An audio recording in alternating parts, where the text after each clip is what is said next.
Who is Jesus? Fingerprints of the Christ. Hello, this is Acharya S., also known as D.M. Murdoch. For years, people have asked me to provide a short and easy-to-read summary of the life of Jesus Christ to share with family members and friends. I have done just that in my book, Who was Jesus? Fingerprints of the Christ. In my previous works, The Christ Conspiracy and Sons of God, I examined a wide variety of religions and mythologies in regard to their relationship to Christianity. In Who was Jesus, I have honed in specifically on Christianity, examining it scientifically with an eye to producing a forensic, CSI-style investigation of its claims. In this scientific analysis, I have used mostly internal evidence and primary sources, including and especially the 4 Gospels found in the New Testament. I have limited my non-biblical evidence to mainly Christian sources as well, including respected Christian authorities, to demonstrate the many difficulties found within the Gospels and the story of Jesus Christ. Who is Jesus starts out recounting the story of Christ found mostly in the Gospel of Matthew, followed by a short discussion of each of the other Gospels, where they meet and where they diverge from each other. Next, I discuss the concept of textual harmonization, as well as the Gospel dates, revealing that the Gospels are a mass of variant readings, and that the authorship and dates are uncertain. I also delve into some Old Testament prefiguring and prophecies, providing all new original side-by-side charts that show where much of the New Testament story may come from, with the Old Testament serving as a blueprint for the New. Next come many reasons why people do not believe the story of Jesus Christ, along with the standard apologies for such objections, and a chapter discussing whether or not the Gospel story is history or propaganda. Finally, there is a conclusion reminding the readers how much of our future rests upon this issue, and how it should not be taken lightly. Who is Jesus? Fingerprints of the Christ includes a foreword by New Testament scholar Dr. Robert M. Price, as well as quotes from well-known Christian scholars, apologists, and evangelicals.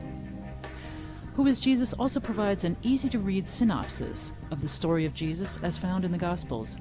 WWJ further leads the reader gently through the problems revealed within New Testament scholarship, serious difficulties widely known by New Testament scholars, Christian or otherwise, but rarely brought to light to the rank-and-file believer.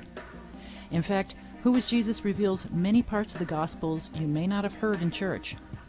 These scriptures include Matthew 10:21 through 23, in which Jesus says, quote, "Brother will deliver up brother to death, and the father his child, and children their parents, and have them put to death. And you will be hated by all for my name's sake, but he who endures to the end will be saved. When they persecute you in one town, flee to the next. For truly I say to you, you will not have gone through all the towns in Israel before the Son of Man comes." Unquote. With this one paragraph, has Christ created centuries of enmity between believers and non-believers? Moreover, this prophecy of Christ's return did not occur. After this violent imagery, Christ further says, quote, "Do not think that I have come to bring peace on earth. I have not come to bring peace, but a sword. For I have come to set a man against his father, and a daughter against her mother, and a daughter-in-law against her mother-in-law, and a man's foes will be those of his own household. He who loves his father or mother more than me is not worthy of me, and he who loves his son or daughter more than me is not worthy of me, and he who does not take his cross and follow me is not worthy of me. He who finds his life will lose it, and he who loses his life for my sake will find it." Unquote. Since Christ is supposedly the creator of the cosmos and is in charge of everything, we must wonder why he would create such turmoil as he describes in these scriptures. In the Gospel of Matthew at 12:34, Jesus calls the Jewish priests named Pharisees and other Jews a, quote, "brood of vipers," unquote. And at Matthew 15:26, Christ compares a foreign woman to a dog. At Matthew 19:12, Jesus also seems to ask his followers to castrate themselves for the kingdom of heaven, and he exhorts them to pluck out their eyes and cut off their hands if these offend them. Then Christ curses a fig tree, and at John 2:15 he enters the Jewish temple with a whip in his hand, violently overturning tables. In the Gospel of Luke, Jesus is recorded as telling his followers that unless they hate their mother and father, they cannot follow him. Luke specifically uses the Greek verb miseo, meaning to hate. All of these things make Jesus appear harsh and cruel, not the perfect example of love we should all follow. There are other character issues in the gospel depiction of Jesus as well that can be found in my book, Who Was Jesus? There is also a bizarre episode that supposedly happened when Christ was crucified, but that somehow never makes it into popular movies, perhaps because it is so unbelievable. Matthew 27:51 through 53 says that upon Christ's crucifixion, the temple was torn apart, and graves were opened up, with the dead people inside rising like zombies and wandering around the streets of Jerusalem. It would surely seem like such an event would not only make it into the history books, but that thousands of people would have heard about it at the time, and all would have believed Christ to be truly God on earth. But nothing of the sort happened, neither the event of the dead wandering around the streets, nor the mass conversion.